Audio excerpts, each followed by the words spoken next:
Hey guys, Ben Labadie here, and I am with Melissa Harrigan, Hi everyone. and she is from Ward 1, and she's going to talk about where Ward 1 is and the boundaries of that.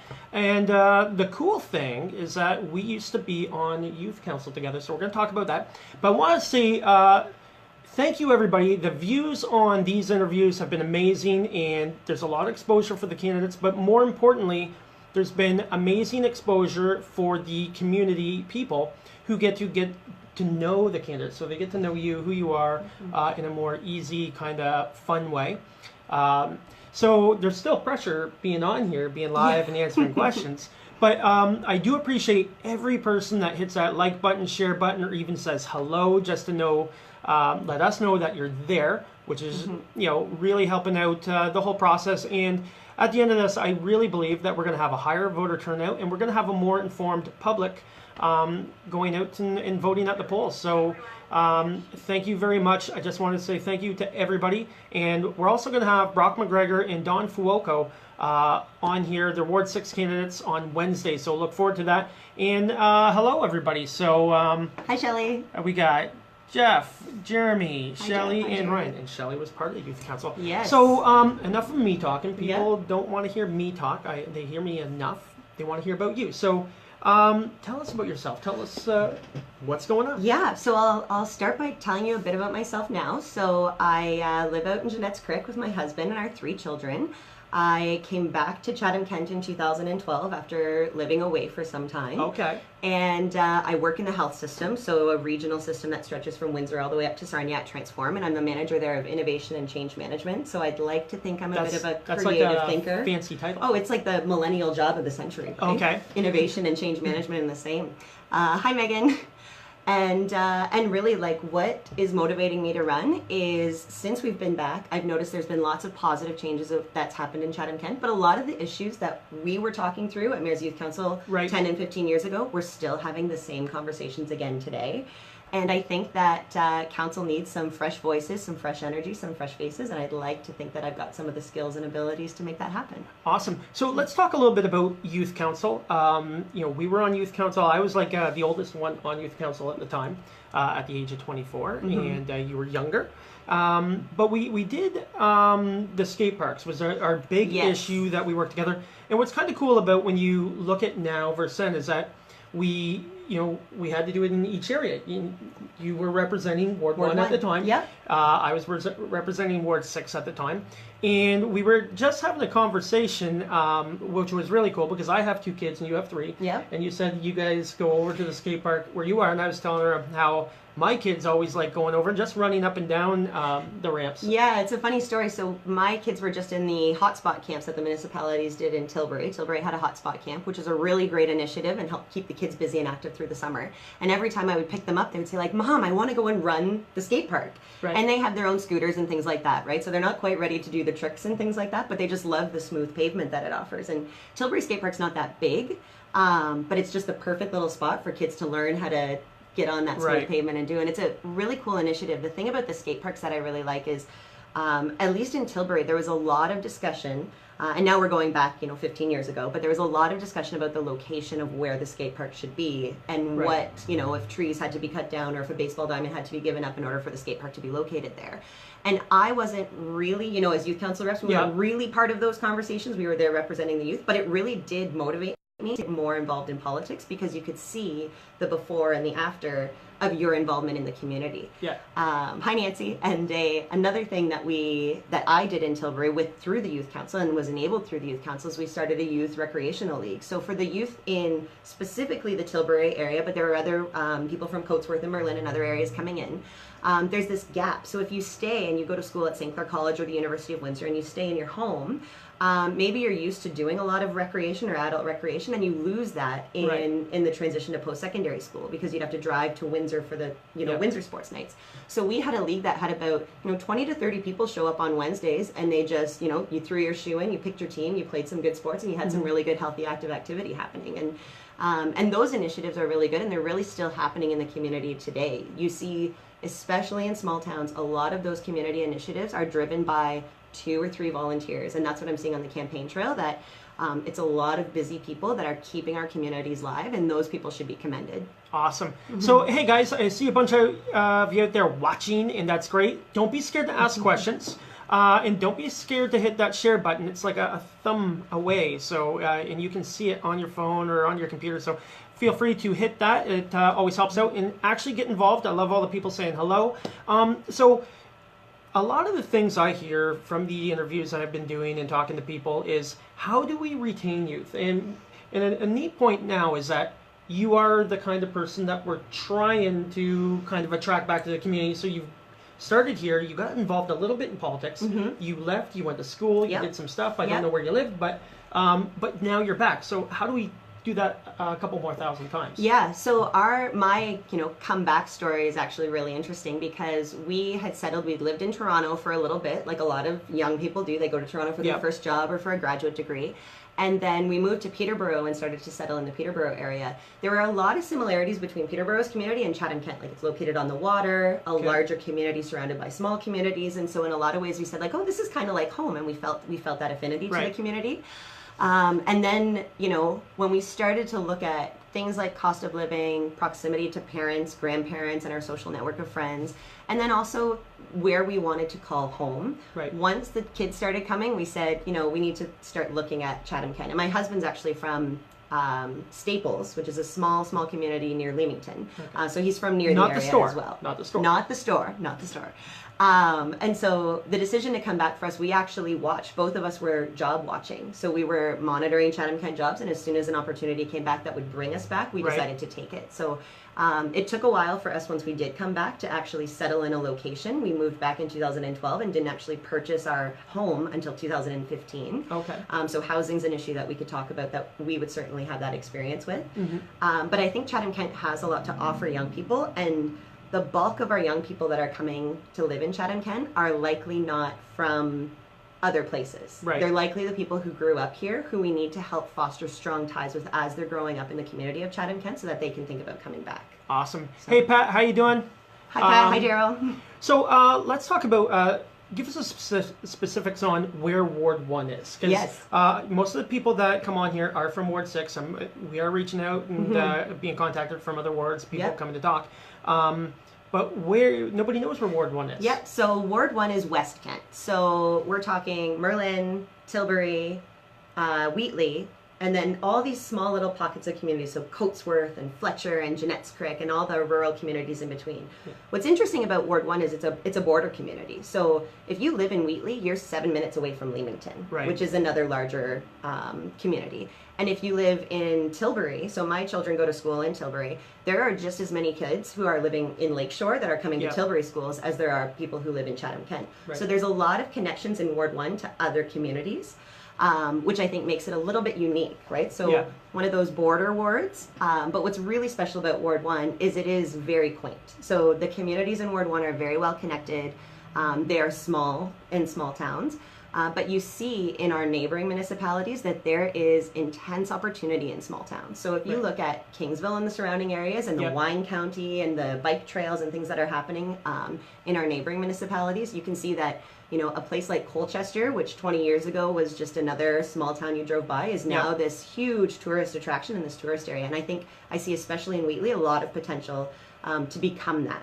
And there's a lot of people in Wheatley who I know are definitely in agreement with me that we could build up and develop that harbor, the waterfront, the trails, the provincial parks. There's a lot of beauty in Ward 1 that I think people in the rest of Chatham-Kent really don't realize, because it's, kind of either, I don't want to say the underdog of the community, but in terms of the other areas in Chatham-Kent, there's a lot of emphasis around Rondeau and those provincial parks. But if you look in, especially Wheatley, if you look at Wheatley's provincial park or some of the campgrounds in Wheatley and the harbor front itself, there's so much beauty already, and then potential for future. So I would say Ward 1 is just, if you haven't been and you're watching right now, you need to take a trip, take Highway 2, cross the Merlin Town line, and you are in Ward 1. Awesome. So that's that's really cool. That's a lot of stuff in there. A lot of those communities, the best part about Chatham-Kent, if you can look at one of the coolest opportunities that we have, is we have so much area. And some of the places that you just named, people don't even know Yeah, exist they may in not have Chatham heard Kent. of. Yep, Like yep. Coatsworth and stuff like that. People don't really know that all that too well. So what are you hearing?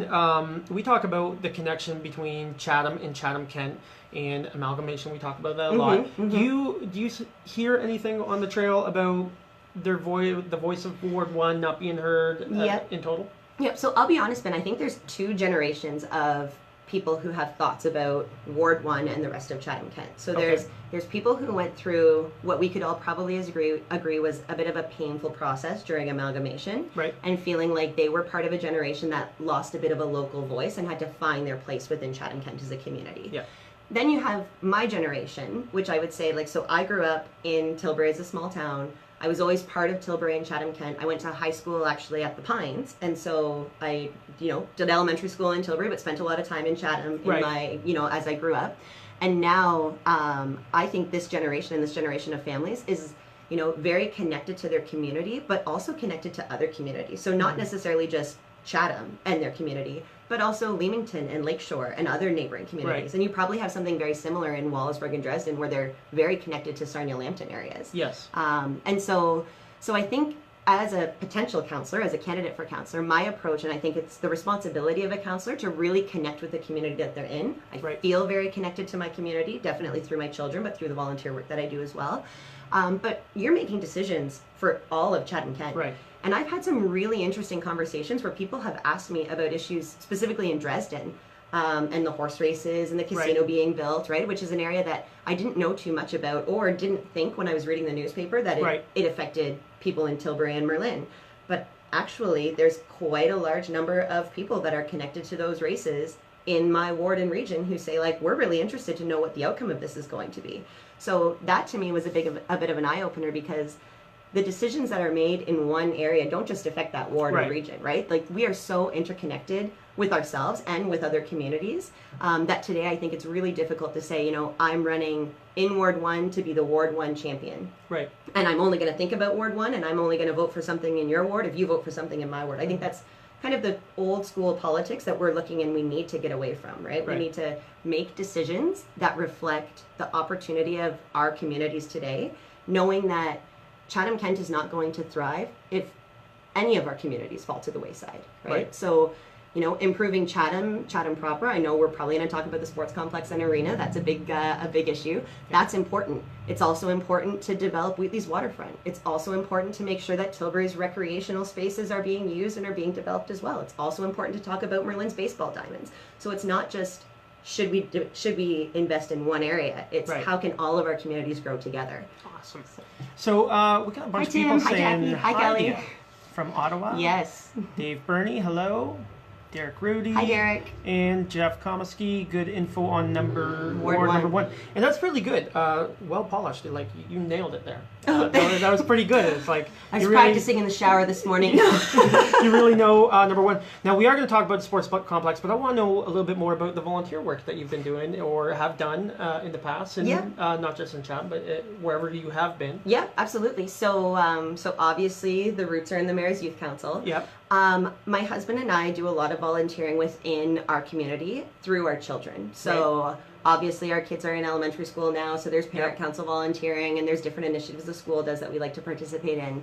But sports and recreation volunteering is something that we do regularly. Anybody who's watching who's a parent, you will know that about 3 months before the league is supposed to start, there's the call that say, like, please be a coach, help our league. Our league won't run without the coaches. So, so we volunteer often in that way. We were soccer volunteers, soccer coaches, or cat herders, as I'd like to call it, for the Tyke League in Tilbury. And then I've also use that passion that we have for sports and recreation to raise money for good causes. So we've done volleyball tournaments and given those proceeds to the United Way or the Tilbury Food Bank, for example. For a while, we would do birthday parties for our kids and then donate the money specifically to Tilbury's Food Bank, because that's the food bank we're closest and most connected to. Right. And I also, if anybody's watching from the Jeanette's Crick community, they would know me as the guitar girl.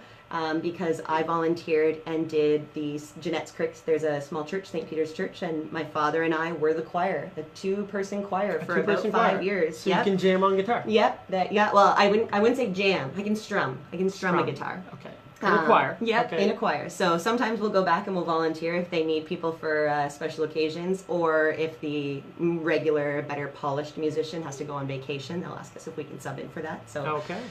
so we're connected to that community as well. And then the biggest volunteer work that I do actually isn't directly in Tilbury, but it's very much connected to our community, is I'm a member of the YMCA's Board of Directors. Okay. So through the Board of Directors of the YMCA, which is just this great charity that advocates for improving body, mind, and spirit, and building on community, and really helping people to gain skills and to integrate into the community in far more ways that go far beyond, the pool or the Right. gym at the YMCA. So I volunteered there as the governance chair. I've been the financial development chair, and there's some transitions happening in the Y which are really exciting. So our board has seen partnerships with the YMCA where we started an overnight camp over in Leamington, which is outside of our area, but it's always nice to have those opportunities for kids to experience provincial parks and overnight camps. So I've done a lot of volunteer work for our local YMCA, which is just an organization that's really near and dear to my heart. And through this campaign, actually, this candidacy, I've gotten to know a lot of the different other community organizations, because there's only so many places you can be at one time. Right. And so we've often located all of our volunteering in Tilbury. That's where our kids go to school, and that's where we live most of our lives. But there's, action groups, and there's concerned citizens groups, and they're all doing such great things. And so I feel like the potential of where I can go and volunteer after this is just limitless, because now I'm meeting all of these new people and seeing the great things that they do. A lot of doors are going to open up. For you. Hopefully they open up and they don't close on me. Like, hi, I'm Melissa. Yes. Okay, Hi, so Jennifer. we're going to talk a little bit about Sportsplex, and your perspective is going to be a little bit different rather than a Ward 6 perspective of, most people do want it. There's people that don't want it, but, it would more than likely, logically be located in Chatham. And then you'll get a little pushback from the other communities about, hey, why is Chatham get things and that? And there's a lot of questions there. Now, Tilbury has an arena, okay, as well. So there's a couple factors there. So where do you stand on the idea of a multi-sports complex, and not just limited to hockey, not just limited to an arena, or twin pad or triple pad, or, in the perfect world, quadruple pad, indoor soccer and everything. So let's talk a little bit about that and your perspective there. So my general perspective, and I've had Wow, I wish I lived in your ward and I could vote for you. CK needs counselors. Oh, thank you, Pat. Of your caliber. Okay, so... yes, the boat ramp, Derek. That's that's correct. Yes, on the government dock, for sure. All right, so... It's just down the river from me. We'll get to that after you talk about the Sportsplex. Okay, Yes. Derek? We'll get to that. Yeah. Okay? So the Sportsplex is a big issue, and it's also been in the paper, right? Like the Navistar site and a lot of the conversations. On my Facebook page, I actually took a summary of what was presented to council and translated into something that was really simple. Like, we need to have a discussion around the scope and the size of what that Sportsplex could be. So I think there are two questions that you've really asked me. Like, what do I think in general about the Sportsplex? I think investing in infrastructure is important, right? We can't let our infrastructure go to shambles and then we'll end up paying more for it down the road, right? Like the cost of operations for arenas that should not be operating anymore is much higher than what the operations of a new facility would be. And I mean, we've seen that with our roads and bridges, right? If we let them go too far, then we really get in a hole with them. So I think in terms of a sports complex in Chatham, the arenas in Chatham are at an end-of-life state. And most people can agree on that. I think that as a councillor in Ward 1, or if I was a councillor in Ward 1, I would approach the arena to say, I absolutely support those upgrades and building a new sports complex in the same way that I would advocate for upgrades to our region's sports complexes if they need to happen. Right. So Wallaceburg right now is going through an arena upgrade, and they're having those conversations, and I think that's great. I don't see that as Ward 1 missing out, so to speak, because I think if Ward 1 was looking at an end-of-life arena and needed one to be built, I would expect and hope that the councillors in that ward would support us and our needs as a community. Right. So I think our community, I think it's less about, and I hope that people see this now, it's less about my ward, your ward, give and take. It's about how can we as a community grow together and strengthen our community and the infrastructure. And it's interesting about the sports complex because I had a conversation with an individual who had been volunteering and working in Tilbury in the figure skating club for 20 years. So this is like one of the figure skating families. Tammy, if you're watching, hello. And she made some really good points. She said, our sizes of the arenas actually dictate the caliber and the level of figure skating competitions that you can have. Right. And, in Tilbury, we have a figure skating competition where we invite others. Thousands and thousands of dollars in revenue is made. Like, you can see the influx of people coming into the community. So if we are having a larger sports complex or a dual ice rink, and we can have those larger caliber activities and those events, I think that's a huge opportunity for Chatham-Kent. And I know you're going to plug the indoor soccer thing, and I think that's great if we can. Well, soccer's my boy's in soccer, and he's in the Michigan League, and you go to these places, and they have so many people, and you go there, you're spending money, you're staying overnight, you're buying beer, buying chips, buying food, restaurants, and there's 1,000 other people doing the same thing at the same time. Exactly. Now, here's my common sense caveat. So I think it's important when we're talking about the sports complex that we approach the conversation by saying we are Chatham-Kent. Right? We are not London, Ontario. We are not the size of London, Ontario. We are Chatham-Kent.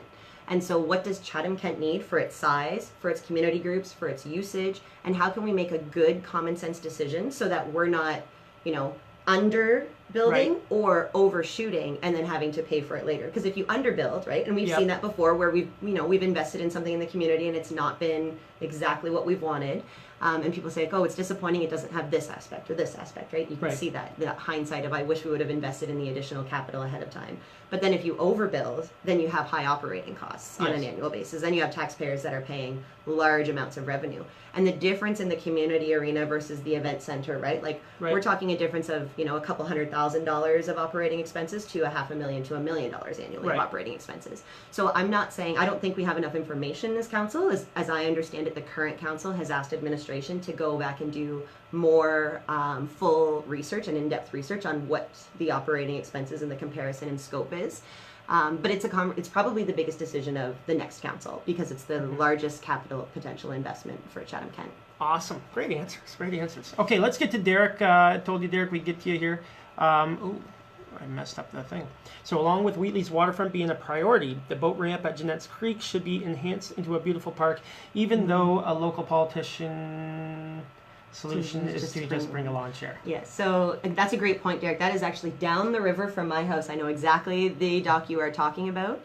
And absolutely, I think when it comes to those types of initiatives, so that's an example of a small area in Chatham-Kent that gets a ton of exposure from visitors, right? People are going up and down the river. If the lake is choppy, the jet skis and the sea-doos and the boats will come up and down the river and they'll head towards Chatham. We see them all the time. My kids love watching the boats on the river.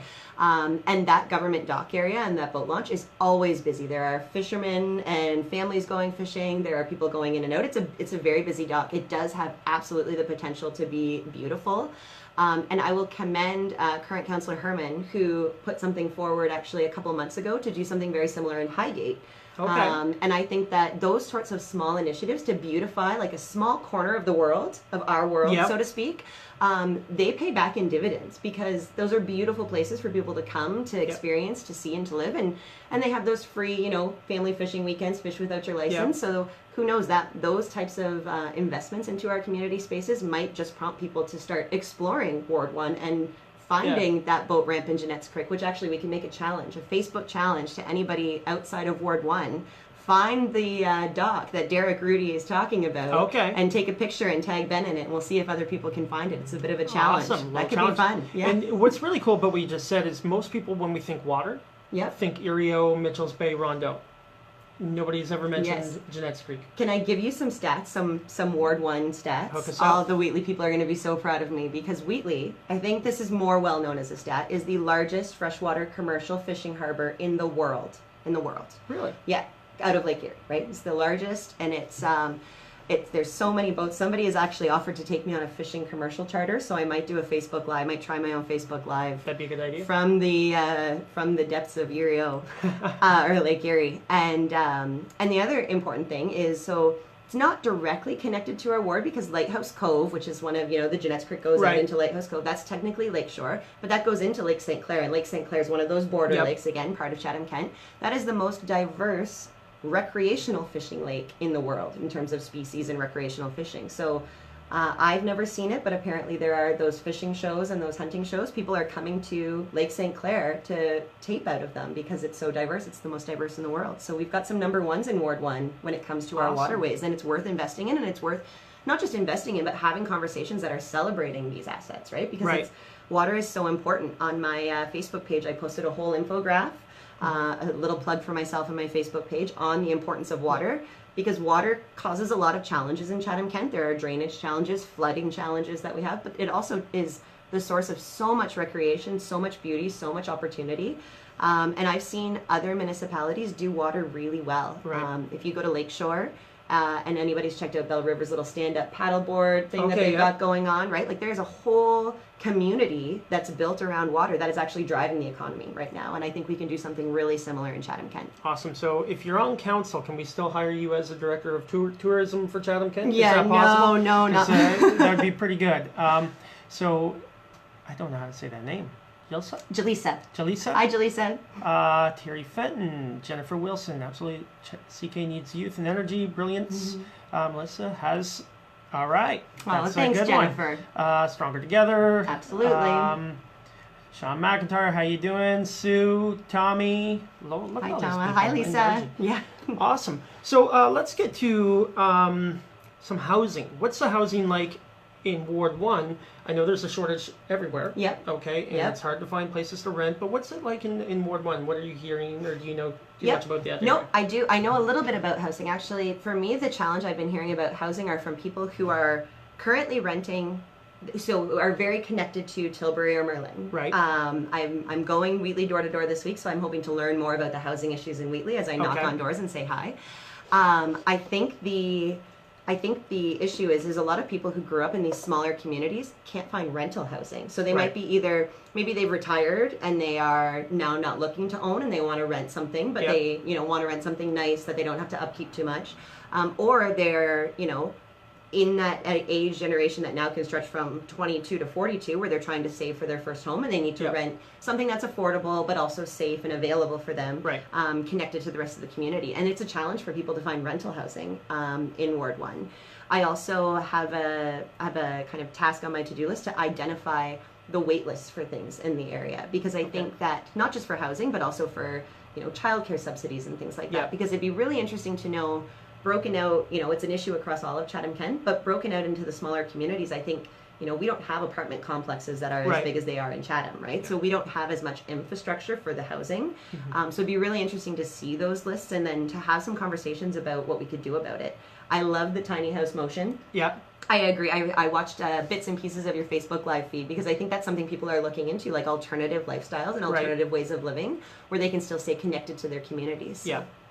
Awesome. So, hey guys, if you're watching on the replay, don't be scared to hit the comment button and you'll be able to answer some questions. Yeah, absolutely. As well as you'll post what your website is on here after and give some people some information. Always plugging the Facebook page.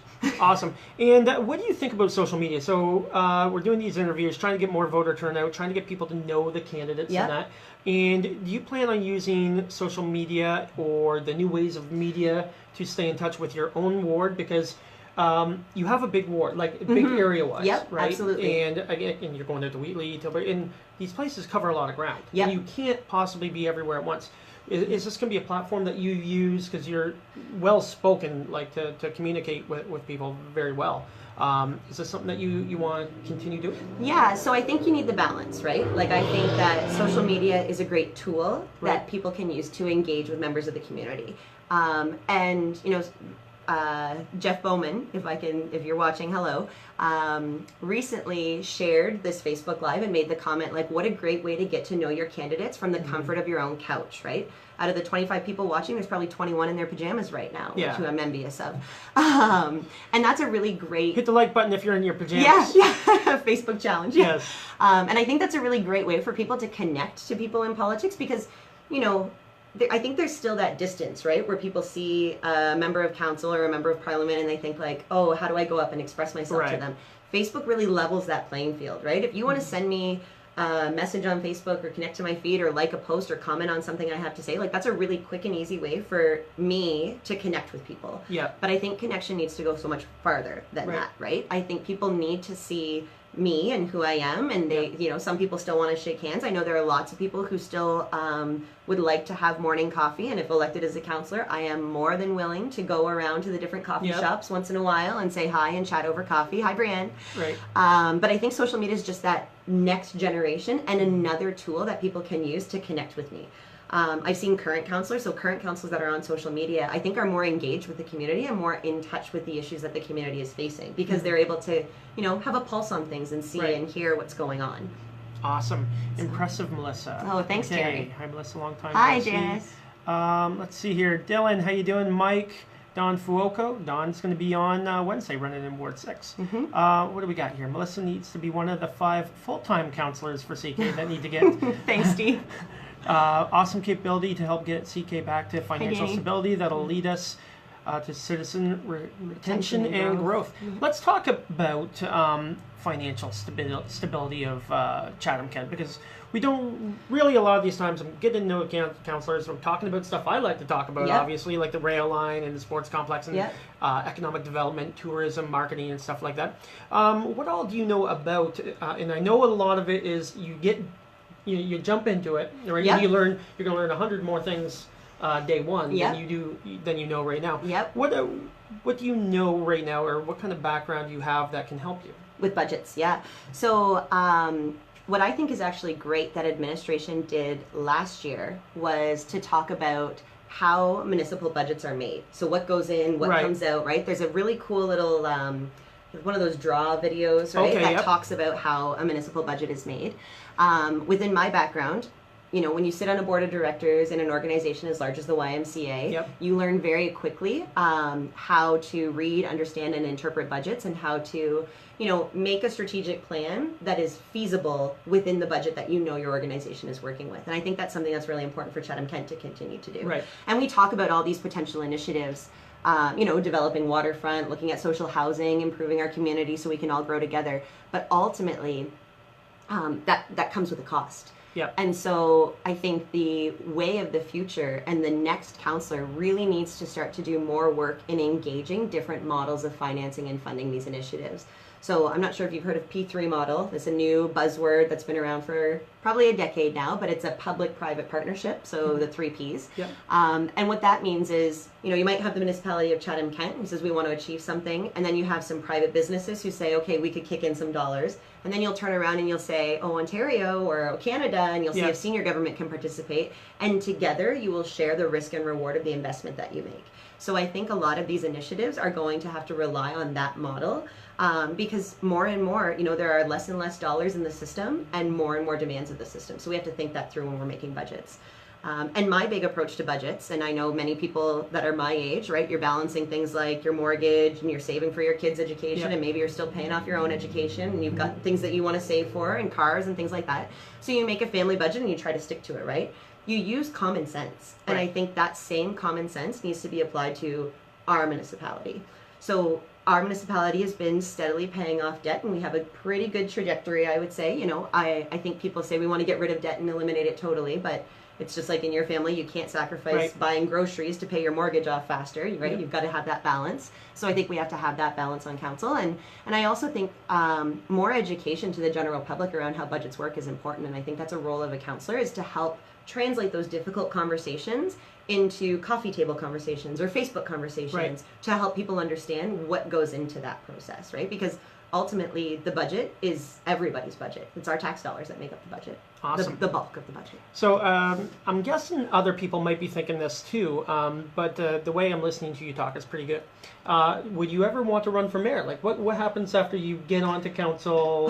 You know, because, and I think people are kind of thinking, wow, this person really has her stuff together here. Yeah. So for me, I think, like, I like to live my life having, you know, really high goals and aspirations for myself. I think the reason that I actually put myself forward to run for council, and many people have had conversations with me about this, is I really think I can help to have conversations to make positive change for the community of Chatham-Kent. And I would love to take the next 4 years to work really, really hard to see if we can make some positive change for Chatham-Kent. In terms of what would happen in the future, I don't think at this point I would be able to make a commitment, but you know, there have been other Mels who have been mayors in cities before. So it kind of has a nice ring to it, I would say. Awesome stuff. Awesome stuff. We did have a question about agriculture. Yes. And you are going to be in an agriculture Absolutely. heavy area. And this is a great time to present your gift. Oh, yes, I because got a gift. you know, people have been. I've noticed I didn't have socks. I didn't do campaign socks like Darren did, but I kind of wish I did because they are very trendy. I think everybody's going to top Chris June's used T-shirt, by the way. Oh yeah.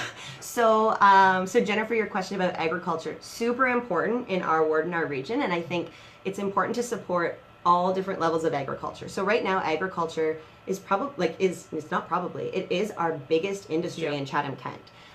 So it's big agriculture, it's seed agriculture, it's family farms, it's larger farms, and then it's wannabe farmers like myself. Okay. So my husband and I, we own 4 acres, and 2 of those acres are a clover field that we've dabbled in pumpkins and we've dabbled in all this other items. But right now we're building on our garden. We're trying to make, we want to be that family that has a garden that allows us not to have to buy vegetables in the grocery store. Awesome. Easier said than done. So anyway, but I have mastered the strawberries. So this is a gift for you. It is strawberry jam. I can't. And this is fresh. This is fresh. This is the right from a garden. Yep. This is the 2018. This is the organic strawberry crop. I can't disclose how much sugar is in the jam, but anybody who jams knows, and they're probably laughing with me, right? It's good for you because it's organic. Am I going to be all jacked up on sugar? Oh yeah, yep. Don't feed it to the kids after 7 o'clock. I'll take it before a run or something, before I work out. Yep. So, and I think what's important about agriculture is you see lots of different conversations happening in Chatham-Kent because agriculture does provide a large number of jobs to people. It's seasonal jobs, but also full-time jobs and really great work year-round.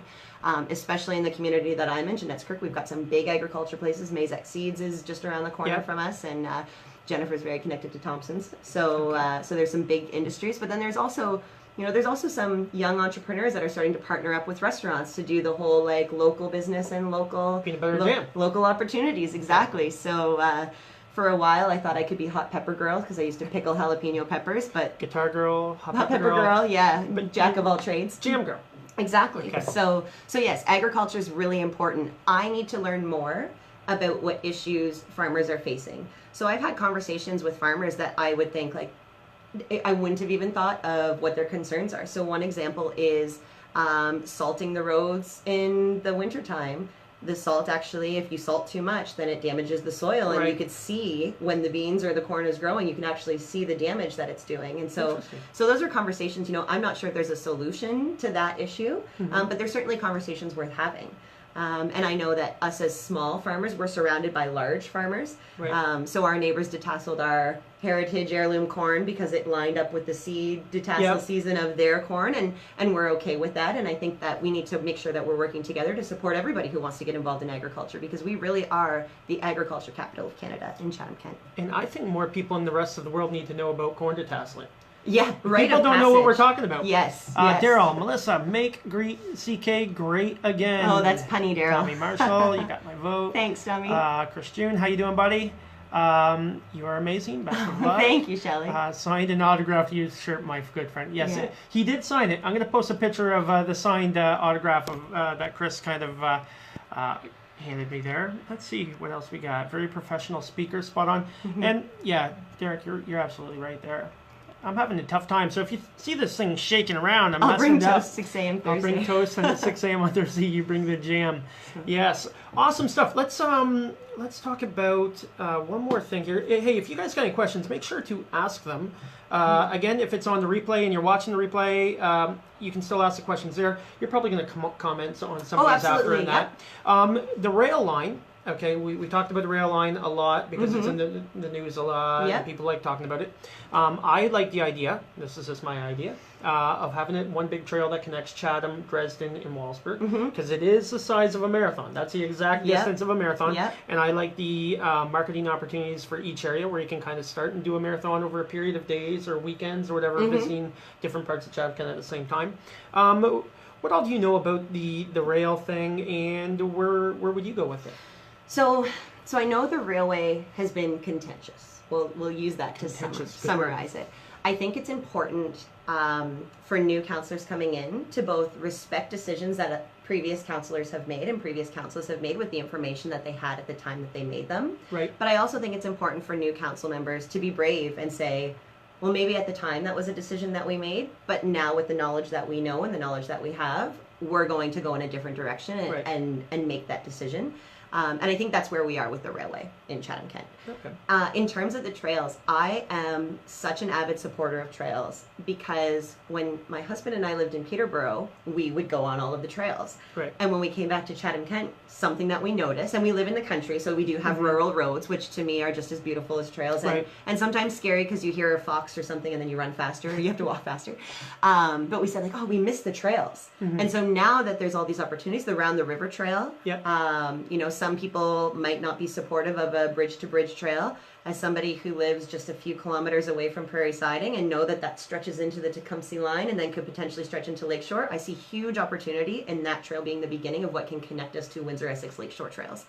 And so, you know, rails to trails, that's a great motto. That's a good one. So I think more trails that we have, again, we want to make sure our trails are cost effective and they're not, you know, we're being smart about where we are. And I think the rail is a good example of something, you know, it's already there. Yeah. We pull out all of the steel or whatever it is that we're pulling out, and then, you know, we have to do a little bit of grading work and we're good to go. So I think trails are great. And I think trails to nowhere, sometimes that's what people want to do on a trail, right? Is just take on a trail to nowhere. Awesome stuff. Okay, so when I've been doing these live interviews, it is more, I think, people getting to know the candidates in their character and kind of where they fit in, almost like a piece. Yep. So people used to vote based on a couple snippets in the paper. Yep. All right. Maybe they watched a debate or listened to somebody else talk, and they seen the biggest, brightest signs, and that's how people got votes. But more that you I rewatch these, I'm like, well, this person could fit here, this person could fit here, and you start putting together a big puzzle of council. Yep. Where do you fit? Where's your puzzle piece on that? Yep. So for me, I think as a counselor, for who I am, right? So I'm young. I'm in my 30s. I have a family. My decision to run for council was certainly a family decision. Right. But I also feel like I represent, you know, the up and coming next generation of business people and the next generation of potential farmers with the great work of my husband, Chris, who I should shout out to right now. Hey, Chris, hope everything's going well at home. And for me, I think I've demonstrated on the boards that I've sat on or the initiatives that I've participated in is that I'm going to be looking at asking the question, you know, how does our community benefit from this? Right. And so, you know, on the Y board, I feel like I'm always asking the question, how do our members benefit from this decision? Right. And in the community, on council, I'll be asking, you know, overall, how can Chatham-Kent benefit as a whole from this decision? And I think for me, that means focusing on families. That means asking if our small businesses are going to thrive as a result of the decisions that we're making. And it also means focusing on our strengths. And our biggest strengths in Chatham-Kent are our agriculture communities and our small towns. So Chatham, yes, Chatham is the urban center of our community, but Chatham-Kent is a small town, right? Like it is not, we're not Toronto. We're not any kind of massive community, and so we need to build our decisions based on that. We're small town Ontario, and we should be proud that we're small town Ontario. Awesome. So I'm the counselor that's going to advocate for that, and I'm also, you know, I think I've demonstrated tonight I'm not scared to speak my mind. I'm certainly not intimidated by council processes and things like that, and so my hope is that if I was elected to be on council, I could be the voice for people who maybe have felt a bit uncomfortable with some of the conversations and the issues that council's been having before. Awesome. And although we're a small town, we don't have a small crowd. We got 30 people watching. Oh, that's great. Hi, everyone. Great, hi, Jackie. Great critical thinking. Jackie's daughter is a next generation politician. She's going to come around and be my door card hanger and postcard deliverer, which is going to be really fun. Awesome. We got Tiffany asking the question, what about bringing some events to our area that can entertain our community since we lost our Fun Fest? What are people's ideas? Yes, so Tiffany's talking about Tilbury's Fun Fest. So we had a Fun Fest that was run by a community organization, and it's since stopped. So Tiffany, I think other organizations are starting to step up and participate, and you can understand why some of these things fade, right? Like if you have the same people running an organization or running a big community event, it's really challenging to do it for 20 years in a row, and so sometimes you have to, you know, put something to rest for a bit and then let something else pick up. So Art in the Park in Tilbury is this coming weekend, and I think that's going to be a good opportunity. Not the same flavor of a Fun Fest with the rides and things like that, But I've also had some conversations with people about, and I would really need to research this more, but we have a beach bus, right, that goes from different beaches in Chatham-Kent. I think that same concept, or we should do a feasibility study around an event bus. So what about, if we've got something going on in Pancor, can we not have buses that go into that to help those small communities thrive, and then to help people in Chatham-Kent get to know the other communities in the other areas? I'm writing down event bus. Yeah. That's a in good quotations. One. Yeah. Really so I think that's a good transportation opportunity. But really, to bring more events into our community, we need to have an administration that's an enabling administration. Mm-hmm. And I think this conversation's happened a few times before, where people have come back to say, like, I would love to throw something, but it's just so difficult. Or I'd love to build another barn on site, but it's just so difficult to jump through all the hoops and the red tape. And so how can we as councillor, or how can administration, driven by the demand of councillor, be more supportive and be more of an enabler, right? So obviously we need to do our due diligence. We need to follow processes. But if a Tilbury community group wants to do a new initiative in the park, the answer should never be no from the municipality. Right. The answer should be, how can we help you, or how can we make this happen? And so I want to be sure as a councillor that that's something that I can advocate for, is really making sure that our small towns are thriving. But I was just at Fish Fest last weekend in Wheatley Idle. There are some talented people in that small town of Wheatley. And so I think there are lots of different things to do in our communities. And it's just a matter of, one, how can we make sure those are known and aware, like being that awareness is brought to them. But then also, how can we raise awareness of other communities? Because the drive from Tilbury to Wheatley or Tilbury to Merlin is not that long, and so there's lots of good opportunities that are taking place across Chatham-Kent, and the international plowing match coming up in September, right? So that is something very global in everyone's backyard. And even if you don't know what an international plowing match is, you should go check it out, because you'll probably see and connect with some different cultures and different people, and have some really fun conversations. Awesome. Let's get back to this event bus, because that is actually a very, very cool idea. Yeah, let's see here. She's also very smart and successful. Just saying. I love Melissa's honesty and family values. Oh, thanks, Bob. You notice nobody ever says I'm awesome. They just always say the other person's awesome. Oh, I'll make that comment. Ben Labadie. Local market in Chatham downtown to showcase local farmers. I agree. Thank you. Love the bus idea. Wheatley rocks. It was certainly rocking during Wheatley Idle. I'll tell you that. So let's talk about this event bus. How would we go forward with that? That's kind of a great idea, because you have the cherry spinning contest out here at Cherry Fest. You have so many other things. You have like the plowing matches and the threshing festivals, and you've got the fish festival. And for the first time I went to Threshing Festival this year, which was very cool. But you think about all the people that need the transportation to these areas. So let's talk about the event bus. You guys like this event bus idea? If so, hit the like button, comment, and share your opinions, because I think it's a great idea. Yeah. So did you just come up with this, or no? Were you thinking about it? It's about to be released as part of the transportation strategy that I have. And again, I think the ideas that I have are very much subject to feedback, and feasibility is another one. But I think, like, if we have a beach bus that's stretching from the beaches, I'd say there's a few great beaches in my ward that are maybe missing out on the beach bus, or potential partnerships with Lakeshore and Leamington for beach buses that we could certainly leverage. But if we have an event bus, I know that a challenge in these small town events, and you might have experienced this, is parking. Right? So if you're a small town and you're having a big event, there is no place to park ever. And people stand on their front yards and say, you can't park in my driveway. You can't park in my driveway. Right? Like, that happens. That's a real thing. Unless it's for $5.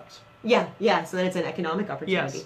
So thinking about something like an event bus, right? That allows people from outside of that area, right? So if it's a big event, maybe we say, you know what, the beach bus this weekend is actually the Fish Fest bus or the Threshing Fest bus. So reusing the resources to help promote the local economies all across Chatham-Kent.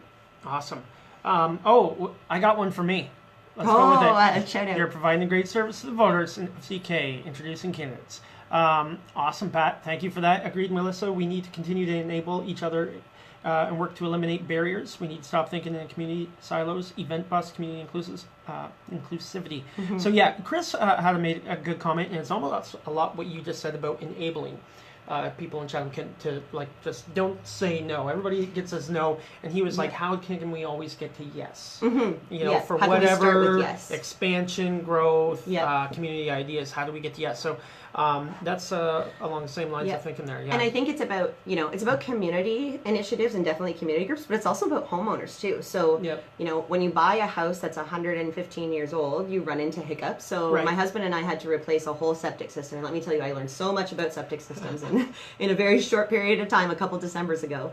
And we had to work with the municipality and the contractor to get things going. And there was a moment where we thought we might have to wait the whole weekend to keep everything exposed, so the tank and the lines and things like that. And when you have babies and children that want to go and play outside, that is a really stressful scenario. So thankfully we were able to work it out to make the right phone calls, and for me to kind of call the 360-1998, which is like your one-stop shop to start everything in Chatham-Kent. But not everybody knows those resources, and so I think it's really important that our council, our administration, our communities, and our businesses are all advocating to help make sure that our community, our municipality, and our municipal employees are doing everything they can to be supportive in every way they can. And that's not to criticize people, because I did work for the municipality. It was actually the job that brought me back to Chatham-Kent, working with Audrey Ansel and her team over in the attraction retention department, which was a lot of fun. And so I know they're all very, very hardworking. But I also think that there could be a culture shift that needs to happen. And that happens from the top. That happens from leadership. Awesome. So are you going to come back on and talk about the event bus? I hate to go back to this event bus so often, but I love the idea. Once you release everything? Absolutely. So they'll be able to find it on your website, though? Yep. So the transportation, I'm set to release a transportation platform, so to speak, in the next couple of days. So what I'm doing on my, the platform thing is really interesting to me. Because I think, I have, these cards that I'm going away. You'll find something on your door, or I'll give you a card, or one of my special assistants. But it not doesn't come with jam. But not the jam. Sorry. Maybe if you host a Facebook Live with me, I might come with jam. But I only get so many batches. And I think so for me, looking at doing the platform it's a good idea to help start the conversations. But I'm really hoping for focus and in-depth conversations through the Facebook page. So I'm releasing areas. So I've released something about sports and recreation. About what voting for families means to me, because I think that's something that I've been talking to people about, right? Like, I am somebody who will be advocating for families, and what does that mean? It means advocating so that we have safe streets, so that we have, good sidewalks for kids going up and down the school buses. We have good infrastructure. We have childcare and recreation. But we also have successful businesses in our communities, so that the communities these families are living in are thriving, right? Everybody wants ice cream in the summertime, so every community in Chatham-Kent should have an ice cream shop. They want jam, apparently. Patricia wants jam. Jennifer wants jam. Who wants jam? You might be able to share it with me one day. I was just going to say, I feel like that's going to become the theme of a Tell you what, party or a fundraiser initiative. I think this might be better than socks, for sure. Hey, if you guys are watching, I know a bunch of you are watching, we're going to wrap this up real quick here, but get your last question in if you have them. It's generally hard to get questions in because you've answered a lot of questions that would have been asked. Event bus all the way. Everybody likes the event bus. All right. In order to keep residents in our local smaller areas, we need accessible transit that has more realistic schedules than currently offered. Is that part of your transportation? Yes, and I've heard from some individuals who live in Tilbury but work in the employment agency sector and the employment sector, who said a lot of the comments that they're getting about transportation is they can get to work, but they can't get back from work. So looking at the schedules. And I know that there have been surveys done.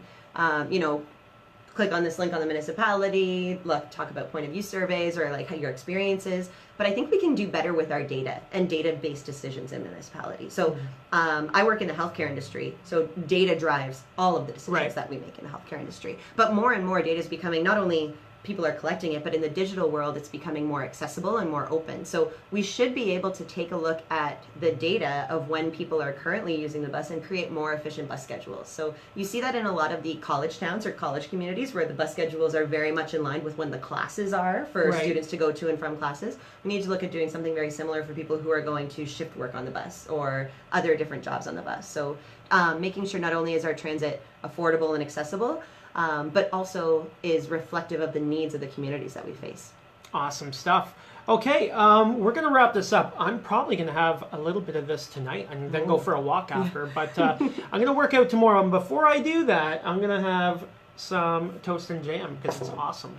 I love jam in general, so this is going to work out. So, hey guys, thank you very much. I just want to ask one more question. I think people have a good idea why they probably already like you and probably want to vote for you. But for the people that don't know you, that this is because of going to be thousands of people watch this at the end. Yep. That's how the videos have been working out, which is great for the community.